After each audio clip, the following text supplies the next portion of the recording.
Coffee Monday is more than a podcast. It's a movement to reshape the way we approach Mondays and the week ahead. It's about embracing the reality that work doesn't have to dominate our lives. It's about finding that sweet spot where passion, purpose, and a cup of motivation connect. Filmed and recorded in California's Central Valley, join me, your host, Ray Pardini-Matson, as I invite thriving professionals to share their stories of how they're crafting a life that's both vibrant and balanced. Welcome back to Coffee Monday. Today, we have a special guest joining us, Dr. Mark Chin, an award-winning plastic surgeon and founder of the Valley Institute of Plastic Surgery. With a passion for enhancing both external and internal beauty, Dr. Chin is known for his expertise in cosmetic procedures like the famous mommy makeover. Join us as we dive into Dr. Chin's story while discussing the latest trends and answering FAQs for all things plastic surgery. Okay, so you're from the Bay Area?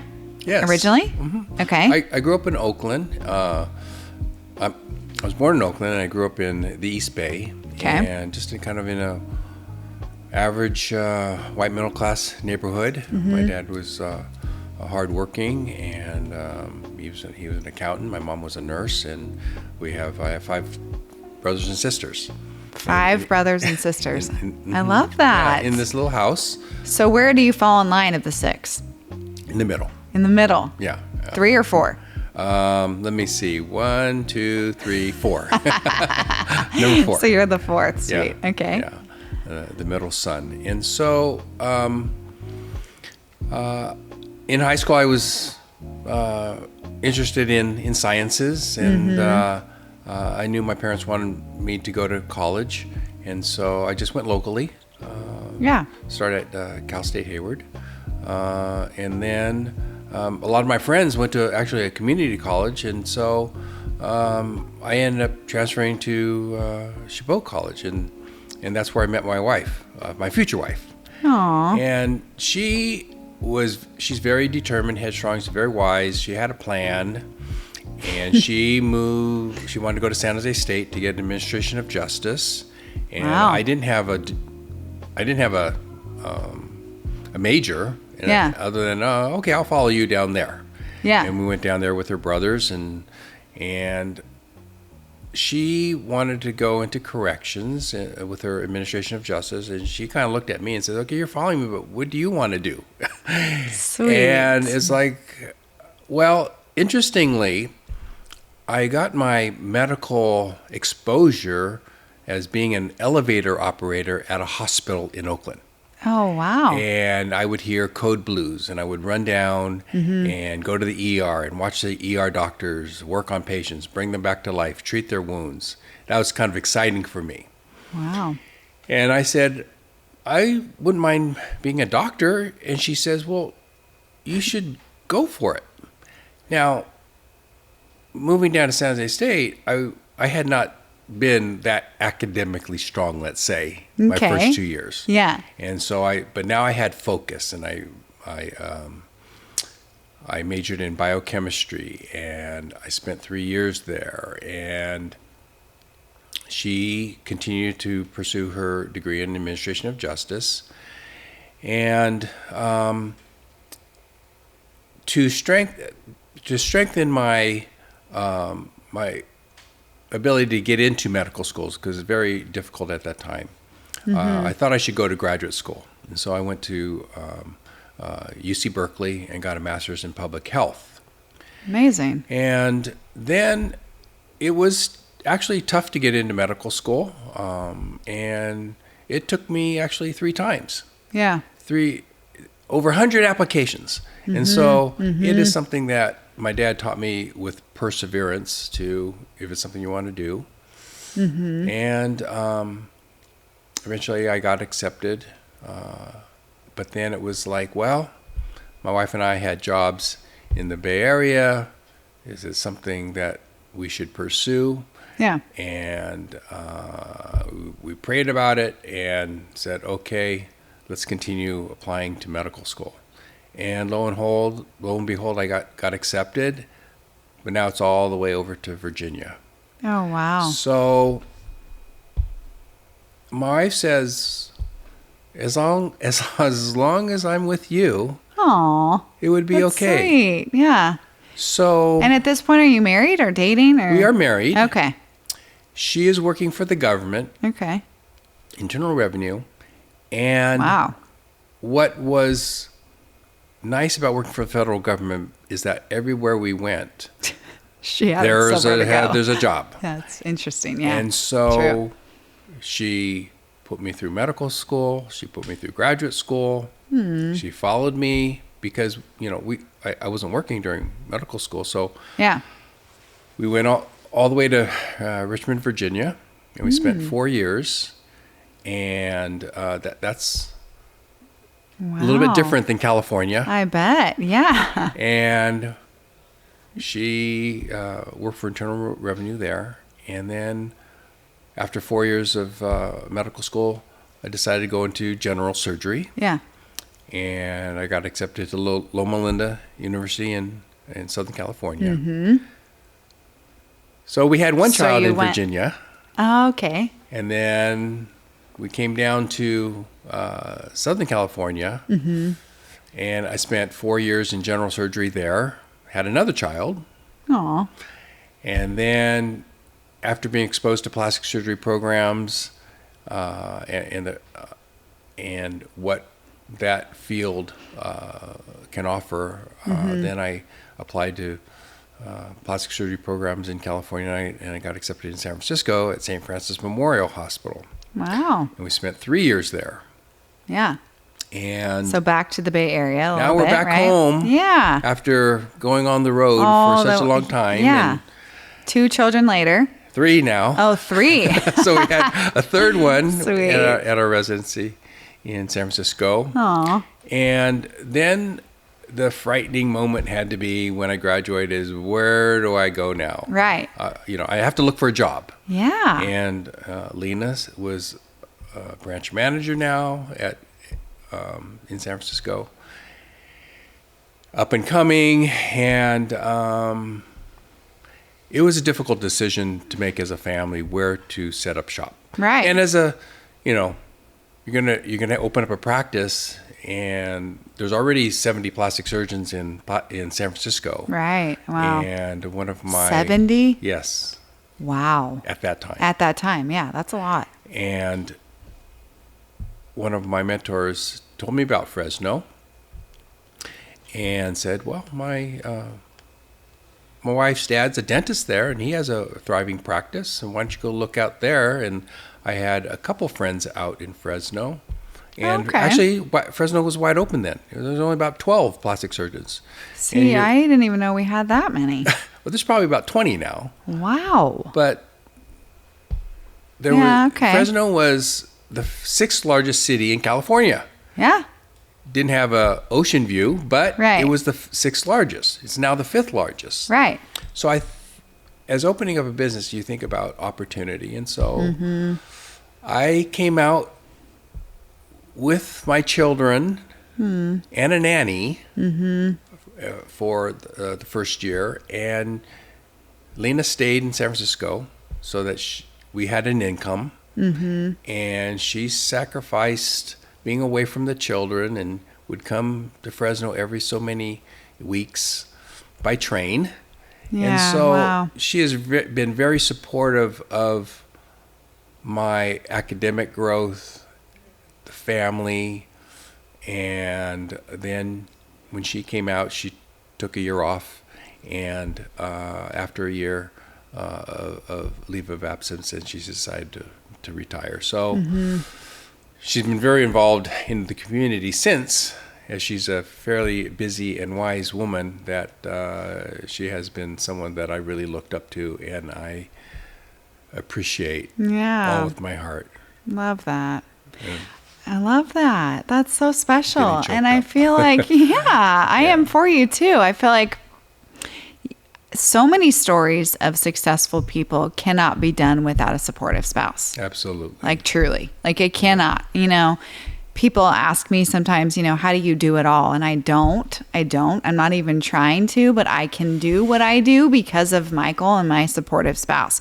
You are where you are because of your supportive wife. Right? I mean, it's everything. It's everything. It's taken me too long. Yeah. To appreciate her. Yeah. Oh, that's really special. It's so sweet. And I do think, too, you bring up a really strong point of Fresno being a place for great opportunity. Even for education for the family, it was a nice place to raise the children. Mm-hmm. They went on to have nice post-high school educations. And Great. They are doing well. Mm-hmm. We have great schools here. Great schools. I mean, I grew up here. I did the whole boomerang thing, they call it, left and came back sort of thing.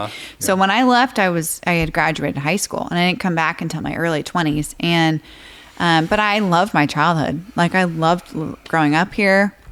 Nothing but fond memories of the schools that I went to and the friends that we've met and I'm still friends with, and now raising my kids with them, Yeah. And so while my plan wasn't initially to come back to Fresno, I was living in LA and thought I was going to be there forever.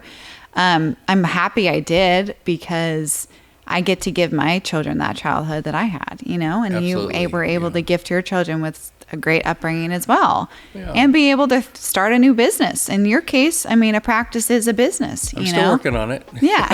30 years later, I think you're doing great. That's Pays awesome. the bills. Yeah. Well, thank you for sharing that. That was really special. Hey, coffee lovers, Ray here, and I've got some exciting news for you all. If you're anything like me, you know that a good cold beverage, whether it's iced coffee or tea or boba, can make any day better. And that's why I am thrilled to tell you about Dutch Bros Coffee's latest limited time offer, Poppin' Boba. Available now through April 30th at all Dutch Bros locations, Poppin' Boba is the perfect way to add a burst of flavor to your favorite drinks. Choose from 2 delicious flavors, vanilla honey or strawberry, and mix them into any of your favorite yummy Dutch Bros drinks. I've personally tried the Poppin' Boba Vanilla Freeze, and it's a true treat. The blend of vanilla coffee with the vanilla honey boba is divine. But that's not all. They have other flavors too, like caramel chai, the Poppin' Boba Fire Lizard Rebel, and Poppin' Boba Lemonade, each offering a unique and delicious flavor profile. So don't sleep on this offer. Head over to your nearest Dutch Bros today and treat yourself to some Poppin' Boba goodness. And follow them at Dutch Bros Fresno on Instagram for the latest updates and promos. Cheers, friends. Okay, so if they go to my website, markchinmd.com, that's kind of easy, right? Okay. markchinmd.com. Perfect. And there's a contact, and they can request email and information about a particular procedure. Okay, so they inquire online first, essentially. Or they call the office. Or call. Yeah. And schedule a consultation. Mm-hmm. And I really think that the consultations are more of an educational type of opportunity, not for me to sell them an operation. Mm-hmm. Whereas some other places, you're not even seeing the doctor. Mm-hmm. You are seeing who I term the sales consultant. Mm-hmm. And they are trying to get you in the door. And then on the day of the pre-op or on the day of surgery, you will meet the doctor. And this, is a personal relationship that you're trying to establish with the patient, that they need to talk to the person doing the actual procedure, and the doctor has to determine if this patient has reasonable expectations so that they can meet them. So it's a two-way interview. Right. It's Good point. Yeah. It's not just, I want to have breast augmentation, and when can I have it done, and how much is it? And so I think there's different models of having these consultations, but mine is to educate the patient to see if it's really going to be beneficial for them, because there are certain long-term implications of a lot of our procedures. I believe it. Yeah. Well, and you also want to set them up for realistic results, right? Like if they come to you and say they want this elaborate look that maybe isn't healthy or, I don't know, is that a thing?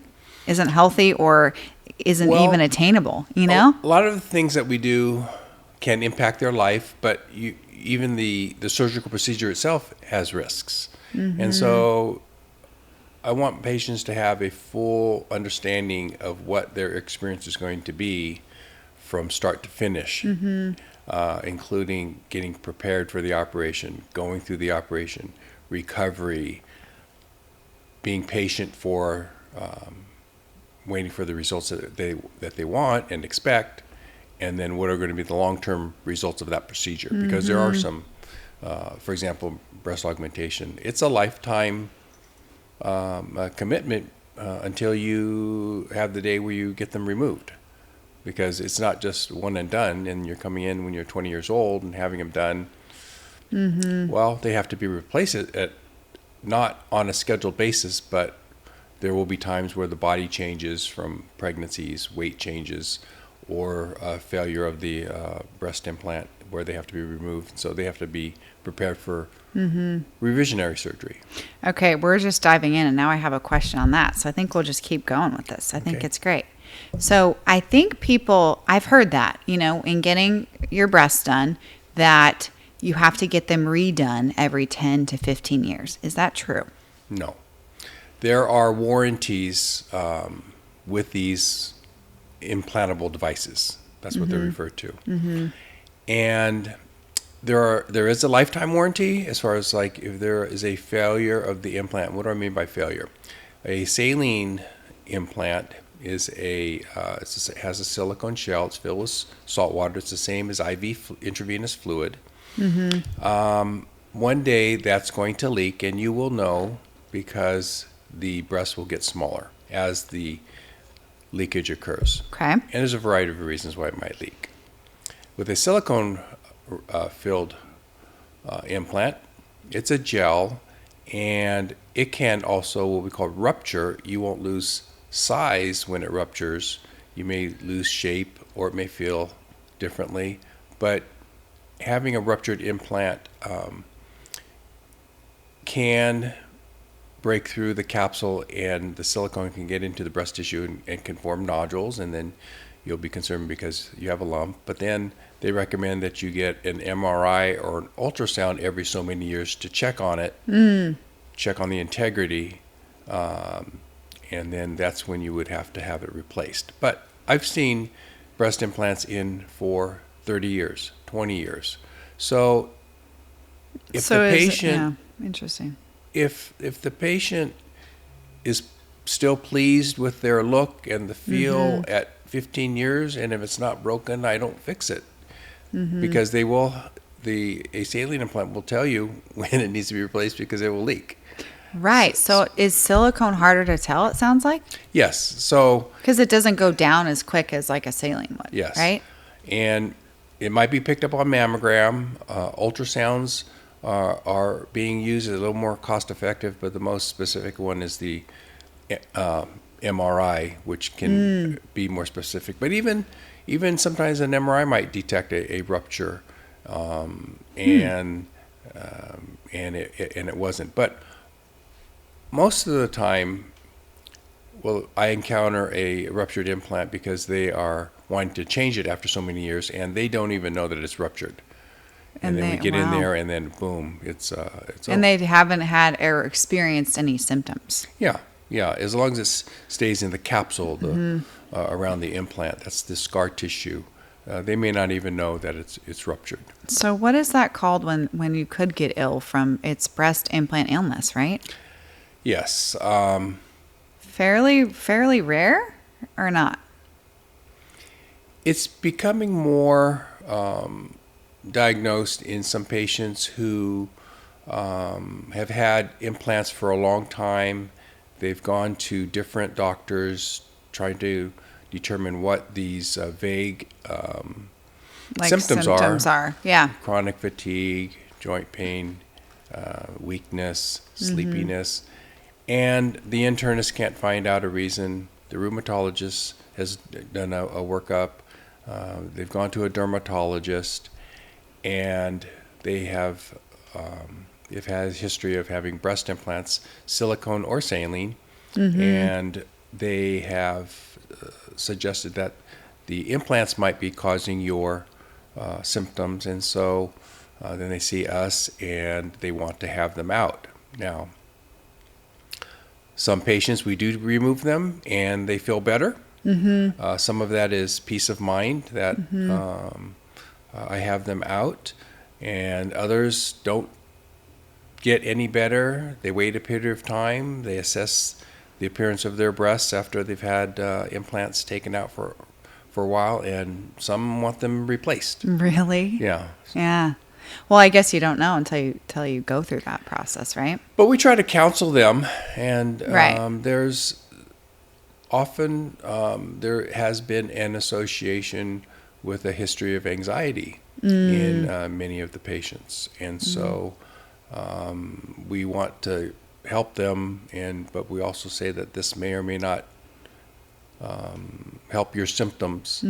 But yes, until you take them out, they won't know. It sounds like through your consults and just, these experiences with these patients, you're educating them a lot, right? On like what to expect, the reality of this may or may not be what you think it's going to be, as far as like removing them. That might not be the answer. So then they want them back X amount of years later, right? Yeah. So, as far as process goes for somebody inquiring to work with you, I guess is the proper term. Sounds like breast augmentations are at the top of the list as far as procedures, but what other types of procedures do you specialize in? You mentioned the term mommy makeover, and Yeah. I know. Let's talk about that. Okay. What is that?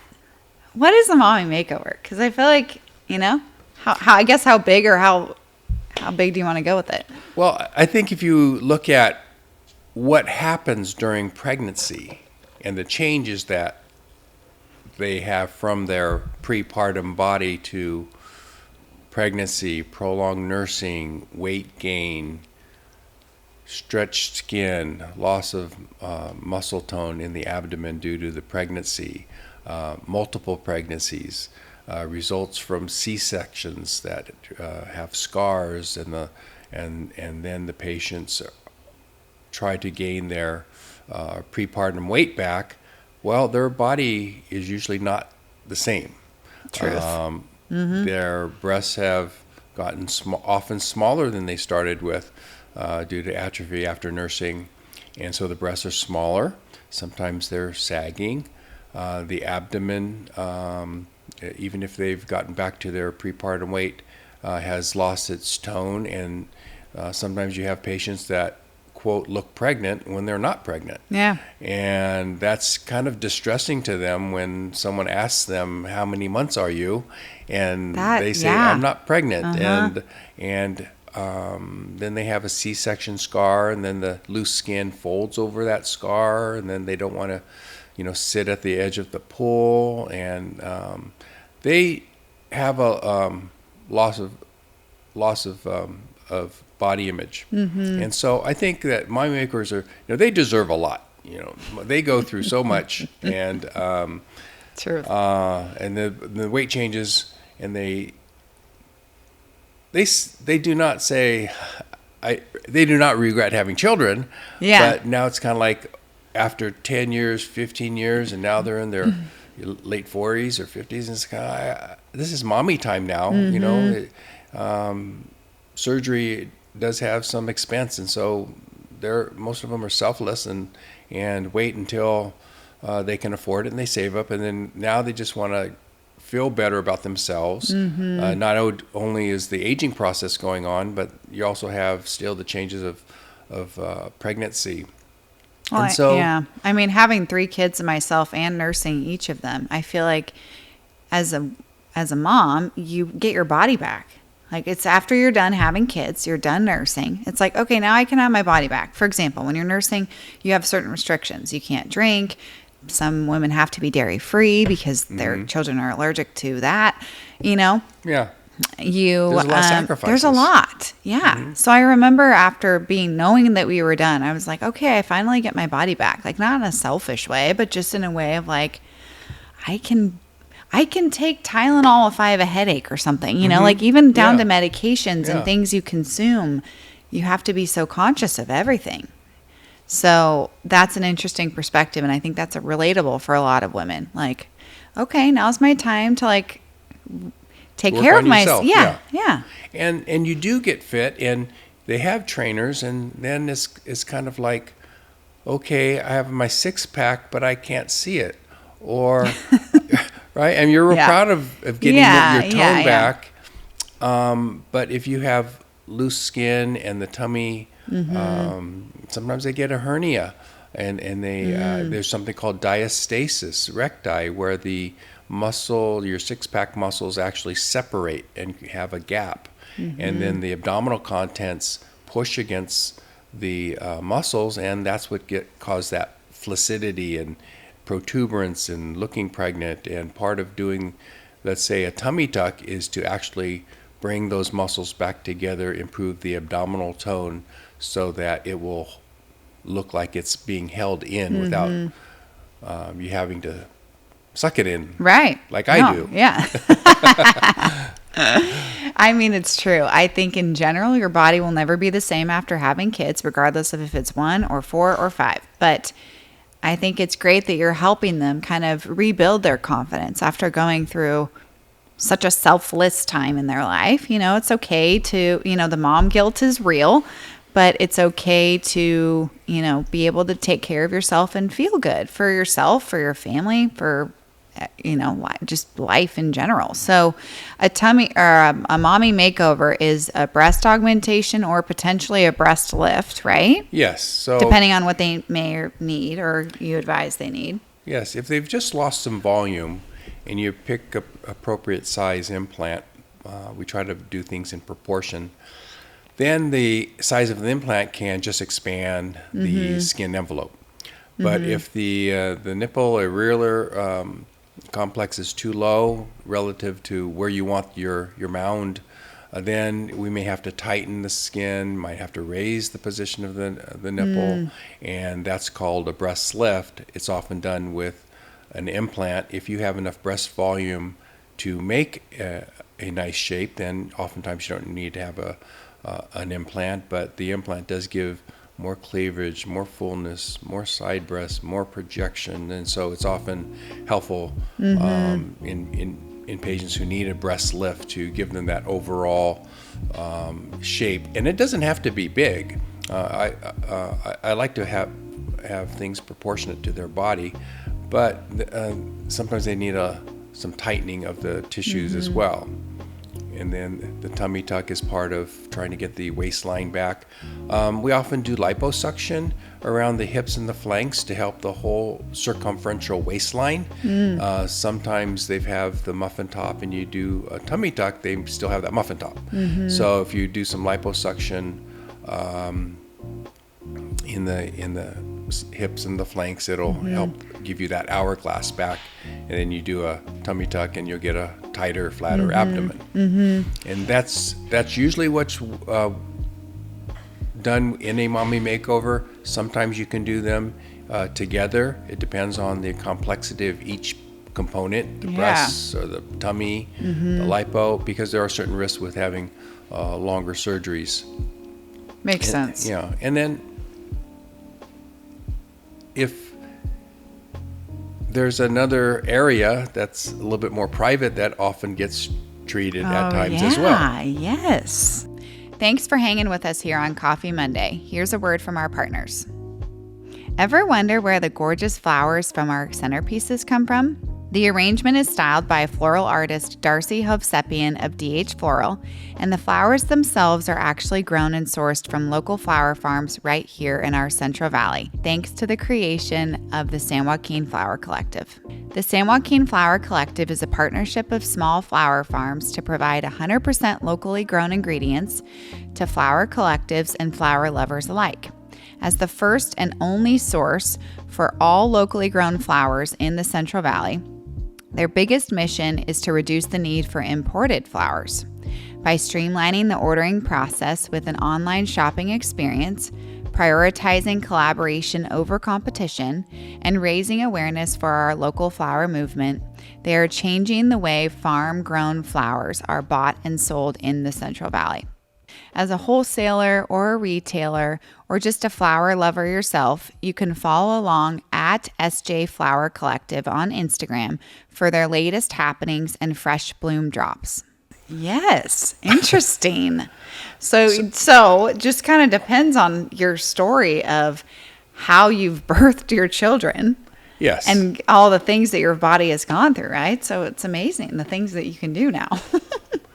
Well, we talk about trends. Yeah. And what am I seeing more of? And yeah, so let's talk about that. So I feel like in recent years, probably in the last, I don't know, I'm bad at perception of time, maybe 5 to 10 years, the whole duck lips was a look as far as like cosmetics, right? Like the bigger the lip, the better. It was definitely a look at some point. But I think it was you and I that were talking about, like, also when you have a trend like that literally is living on your face, it actually reversely dates you, because then once the trend is gone, you know what I'm saying? You look older because it's not a thing anymore. So there was the duck lips thing. I don't know if that's ever coming back. There was the BBL, Brazilian butt lift. Is that still a thing? It's still it was big. Fairly popular. Really? There are some that are having skinny BBLs, meaning just to give some shape, but a lot of patients want large buttocks, and it's a big trend, and it requires liposuction which is usually taken from certain parts of the body that you don't want it, the muffin top, the hips, flanks, tummy. Sometimes the thighs are used, arms, but sometimes the body is being sacrificed just for a large buttock. So wait, you take the fat from other places in their body and you put it in their butt? Yes, this is called fat transfer. That's what it is. I didn't know what it was. It's like fat grafts. Wow, you've heard of skin grafts where someone has a burn, you take skin from one part of the body, you put it on the burned wound, and then it will, quote, take. It will live. So there's buttock implants, which I don't do for a variety of reasons, but that's what I wasn't sure what that was. Okay, interesting. There's buttock implants, but with the fat transfers, let's say I don't like my muffin top, and if I just do liposuction, I think my waistline will look better. But you can take the fat that you harvested, that you removed, and you have to process the fat so that the fat will live when you inject it into another part of the body. I seldom do it into the breasts, but there has been fat transfers to the breasts, and the popular thing is to do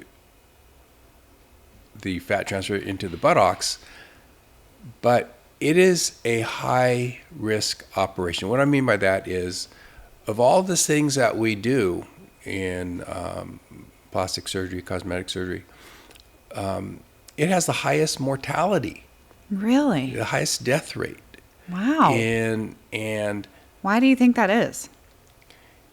I mean, it's obviously a risk like any surgery, but what makes it so much riskier? It's been fairly controversial because what happens is that the fat gets either injected into a blood vessel, or there's a tear in the blood vessel, and there's surrounding fat, and it will be sucked up into large veins, and it gets returned to the heart, and then it gets passed into the lungs, and it causes blockage, and you can't breathe, and you have shock, and you have heart attacks, and you die.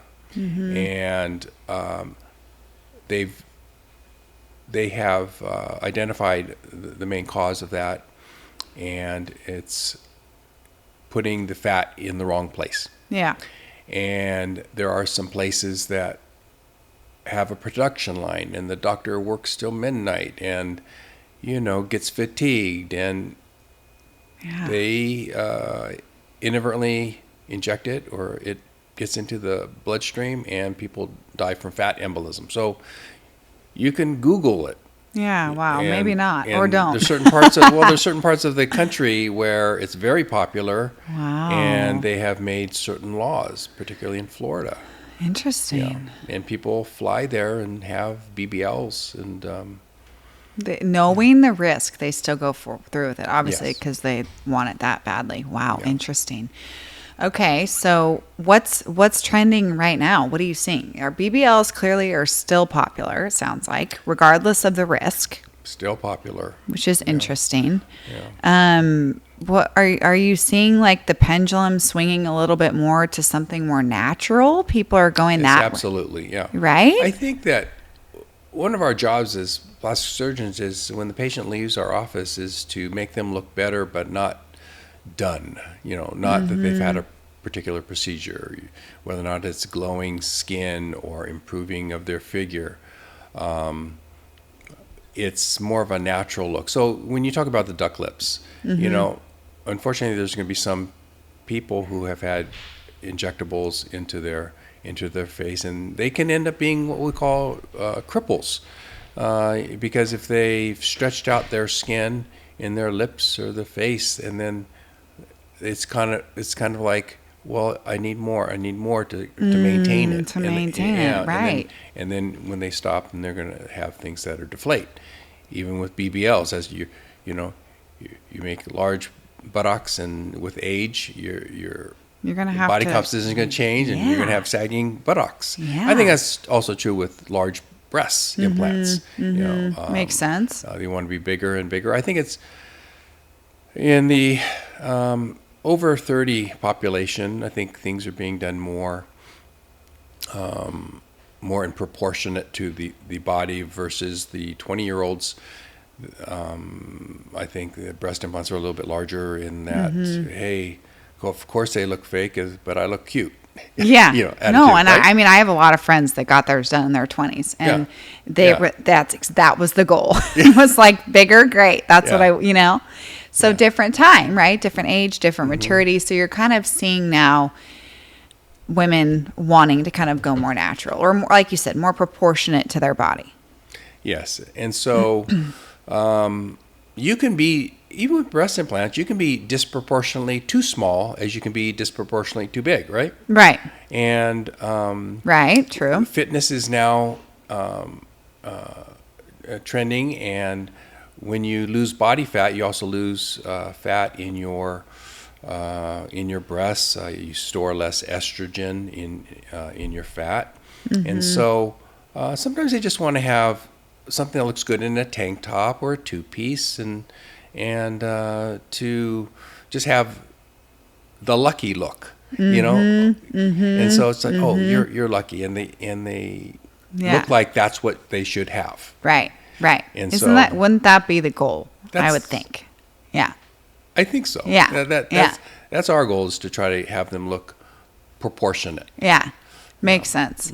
So how, just kind of taking a step back, I feel like plastic surgery is so intriguing. You're an artist of sorts, right? You get to obviously consult with your patients on what they want, and meet them in the middle sometimes with realistic expectations of what they want.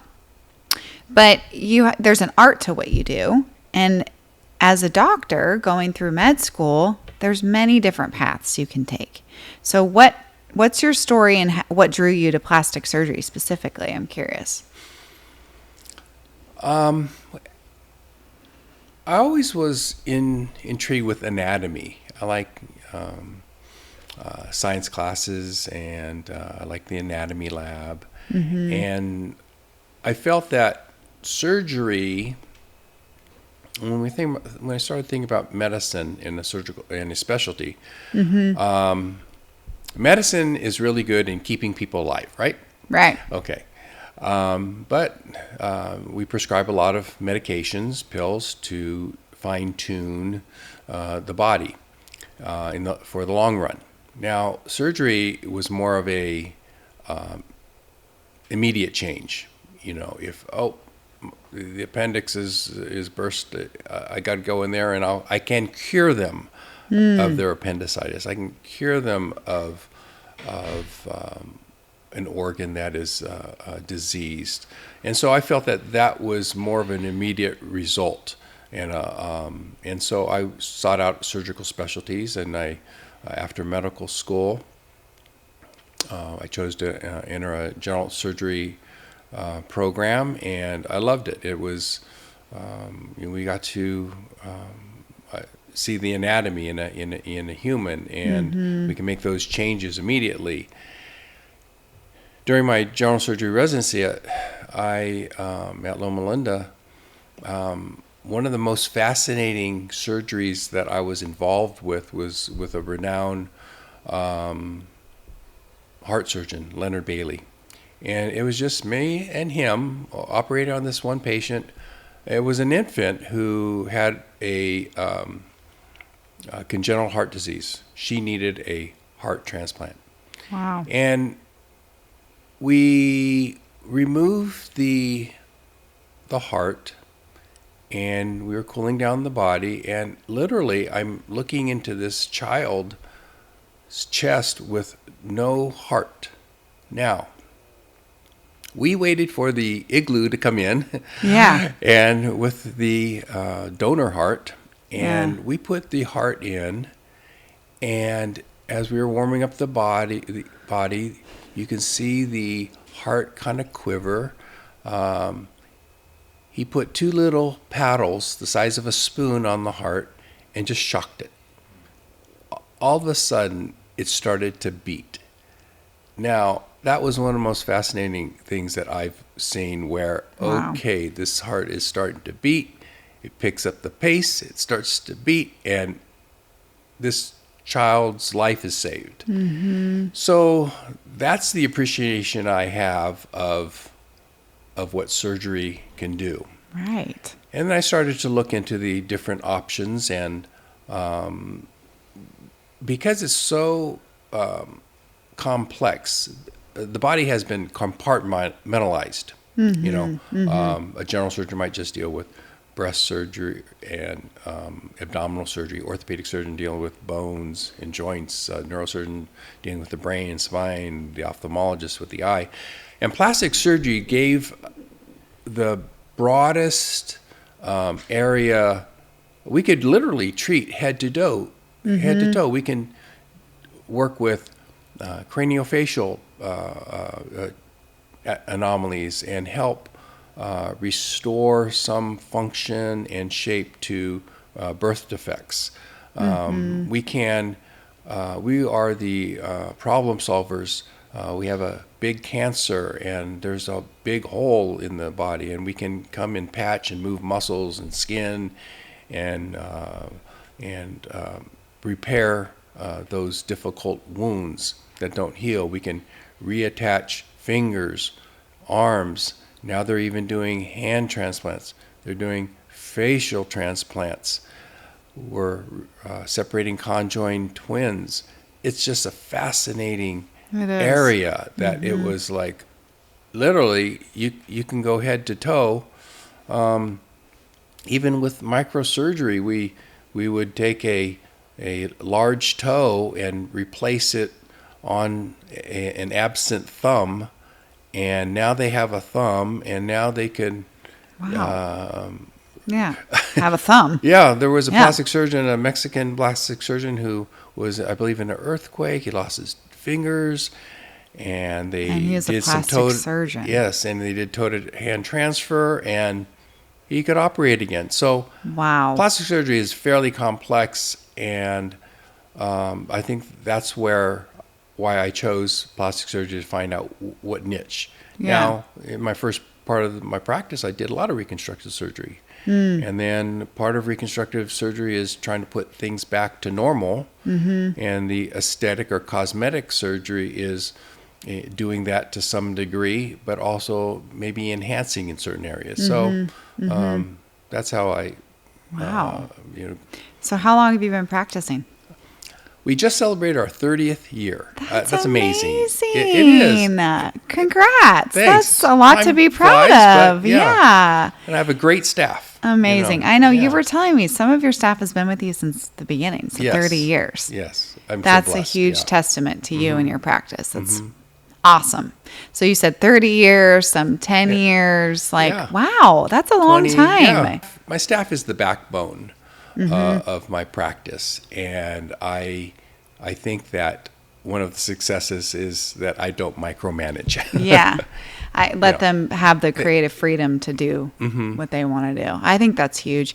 The challenging thing I imagine for you, because you're literally working with patients and their lives, right? And having to operate a business. That's tough. You know?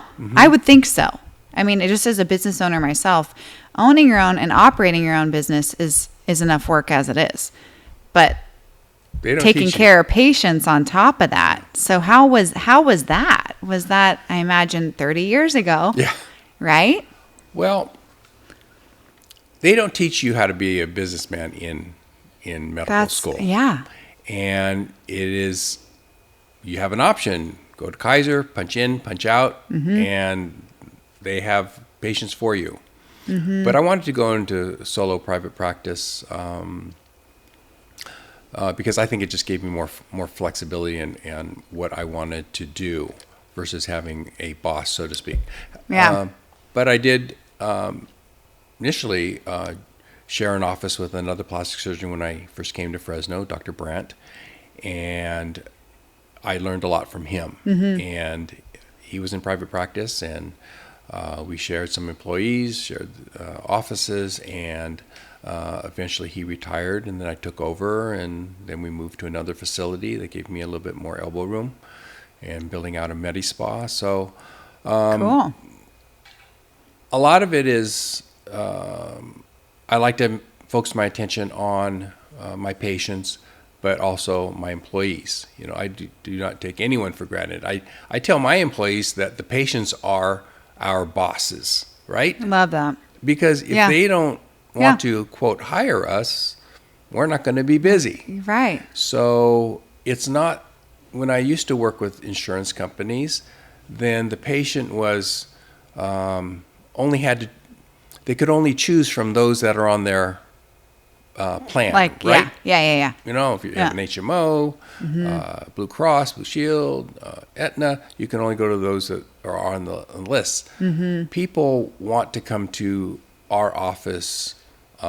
They have choices, right? They can shop around, and so we are privileged to have them come to our office.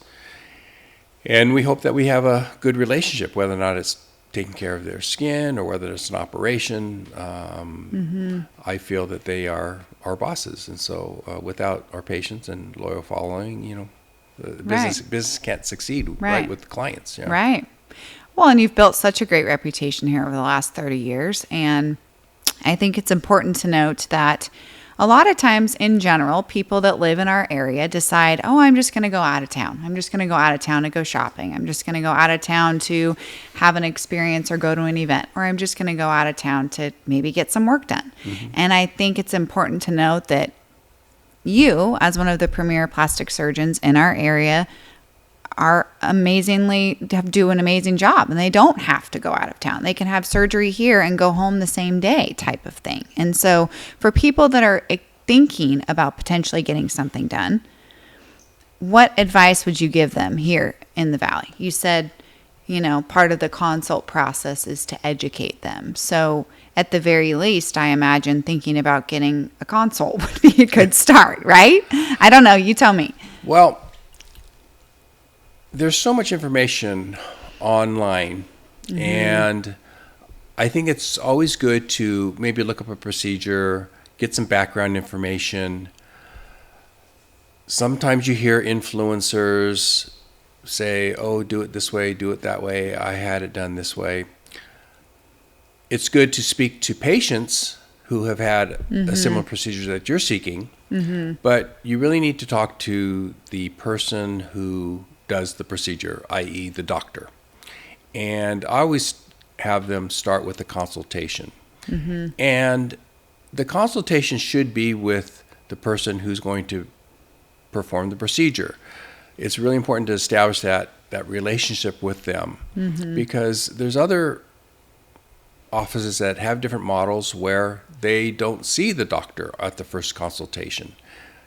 It may be the salesperson who has a different motivation to sign them up than the doctor. Right. Yeah, we were kind of touching on that. Yeah. Makes sense. So you have a personalized approach to your And the process. doctor has to meet you and then try to determine what your goals and expectations are. Yeah. Because as doctors, we are in the business of expectation management, right?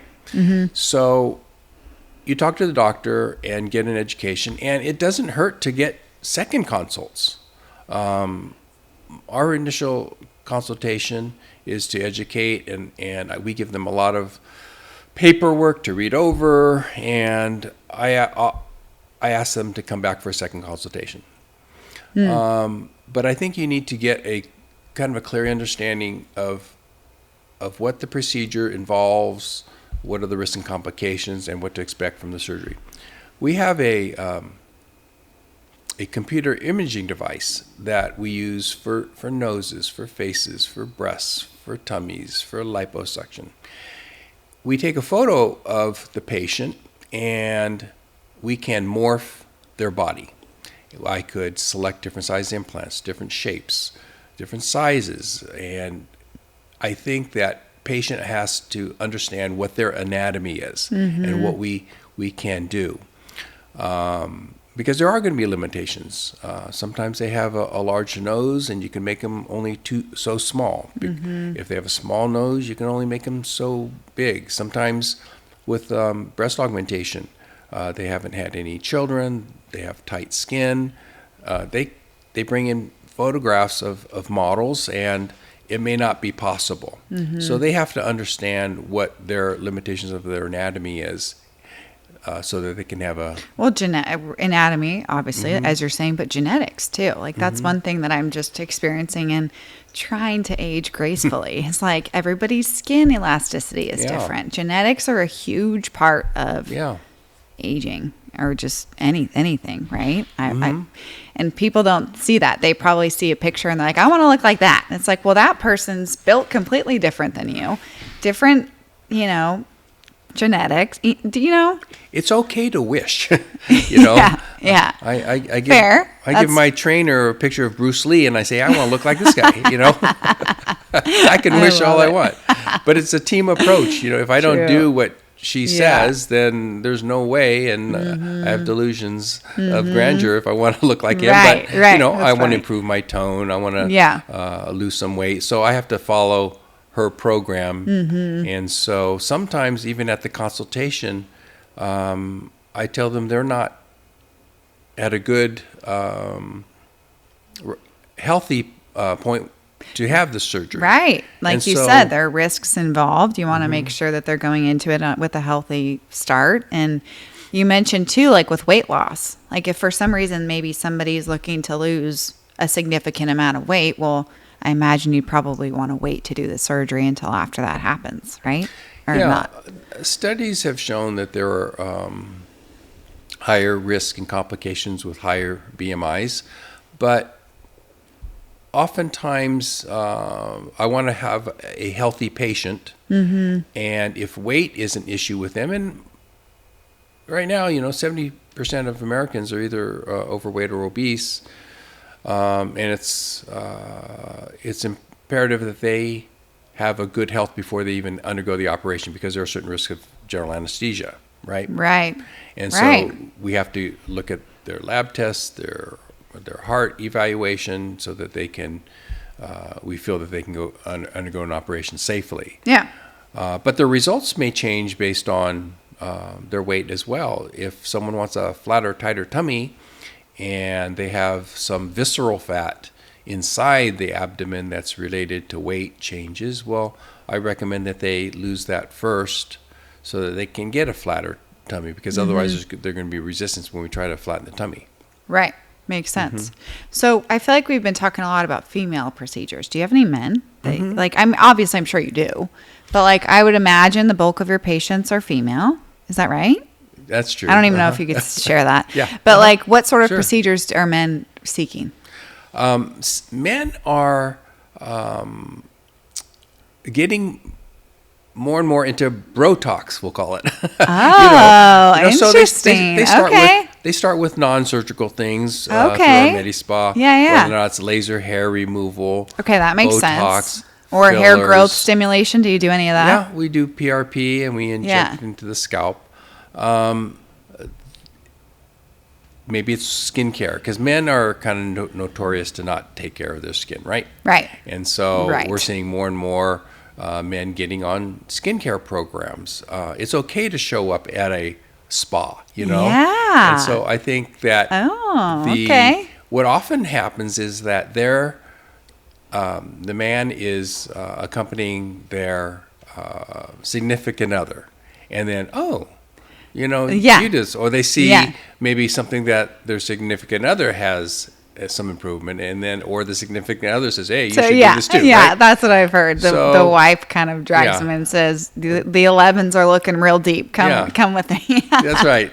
So we're going to see him do more skincare. Okay, that makes sense. I could see that. Men like to have their noses, do rhinoplasties. We see gynecomastia, which is gynecomastia is enlargement of breasts on men. Oh, yeah. And so you think about having a nice physique. You can have a nice physique and want to take off your shirt at the beach, but if you have female-looking breasts, that's really discouraging, and they're self-conscious. And so we're seeing a lot of gynecomastia to reduce the size of the breast to make it look more masculine. Yeah. And sometimes you try to etch out their chest muscles as well. So targeted liposuction, the muffin top is always hard to lose on both men and women, but we see that in men as well. Now, with the bariatric surgery and the weight loss surgery now, we're seeing more and more men with weight loss. Like skin and stuff. Yeah, extra skin that they want to have removed. So you do that. Wow. Yeah. I feel like you have a wide range of things that you offer, which probably makes it fun, right? Like no 2 days are the same. No, they aren't. No. Yeah. Variety is good. Yeah. But that type of surgery, bariatric surgery, has left them with a lot. You have your friends saying, "Hey, you look great, George," or Sandy, "Hey, you look," but then sometimes they're very unhappy. They've lost 100 pounds, they look better, but clothes do a lot, right? Right. Yeah, and so they still have a lot of issues with intimacy or self-image, and so confidence. We have to remove a lot of skin on some of these patients, and it could be from weight loss from non-bariatric pregnancies and so forth. Right. So of all the things that you've done, what would you say is the most rewarding part of your job? Your profession, I should say. Putting a smile on our patients. Sweet. Love that. I mean, absolutely. It's when they oftentimes patients are reluctant to come in.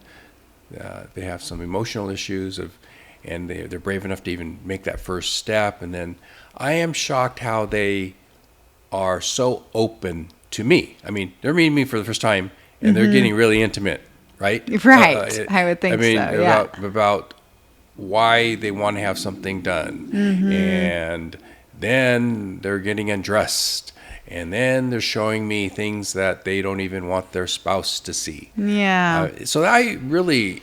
they're vulnerable, right? Absolutely. They're showing you essentially maybe some of their insecurities, right? I never thought about it that way, but that's a very personal, experience to have with you. Yeah. So you feel connected with them, I'm sure, and want to support them. Yeah. And so I think that's a privilege to be there for them, and they're they're just letting everything out online so that I can try to understand and help them. And sometimes they have emotional issues that I still, almost like a psychiatrist, I have to deal with the psyche as well. And we might get some people who are drinking too much, and I say you have to take care of that first. And then because this won't solve your problems, right? And I identify health issues that, okay, this is more important than having elective cosmetic surgery. Right. Because that's the truth. Most everything you do is elective, right? Right.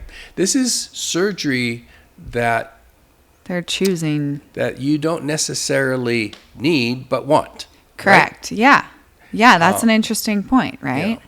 And so I like to solve their problems. I like to make them happier. Like I said, I want to put a smile on their face. And I think that's what makes me keep on wanting to go every day. Yeah. Whether or not it's they're walking down the hall and saying, "Look, my skin's glowing," and my acne scars are looking better. That's really rewarding, and for me, my staff. Yeah, I bet. I bet. That's amazing. Yep. So for those that are interested in learning more about your practice or your offerings, your website, right? markchinmd.com is probably the best way to start. And there they can explore different types of procedures that you offer and potentially inquire about a consultation, right? Either online or by calling. Okay. That's the first step. And like I said, talk to the professional who is actually going to do the procedure, not someone who just wants to sign you up, right? Because that's terrifying. We spend a lot of time just trying to find out their medical histories to see if they're even a candidate for surgery. And then we spend a lot of time with the physical exam and going over the procedure, trying on implants and so forth, and then saying offering for them to come back for a second consultation so we can clarify. Because I feel sometimes I give them so much information it might be overwhelming. They're probably overwhelmed, right? Yeah, and you can't make a decision just based on an hour and a half consultation. Some do, but for the most part, I don't take that for granted. I want them to be fairly informed, and then come back, and then again, even at the pre-op, we go over and go over the same concerns, and then even on the day of, as we're marking them going over. So we want to make sure that I'm able to help reach their expectations and their goals. That's great. Well, thank you for sharing. I think I appreciate the value you're bringing to the Valley. For 30 years now. Congratulations on that. That's a huge testament to you and your practice and your team. And thanks for sharing your story and informing me. I feel like I learned a lot, and I hope our listeners feel the same way. So thank you, Dr. Chin. Thanks for being here. For having me. Yeah. Appreciate the invite. Yeah, of course. Thanks for listening. Feel free to rate and review this episode here and connect with us on Instagram if you have any thoughts, questions, or any guest suggestions. Thanks.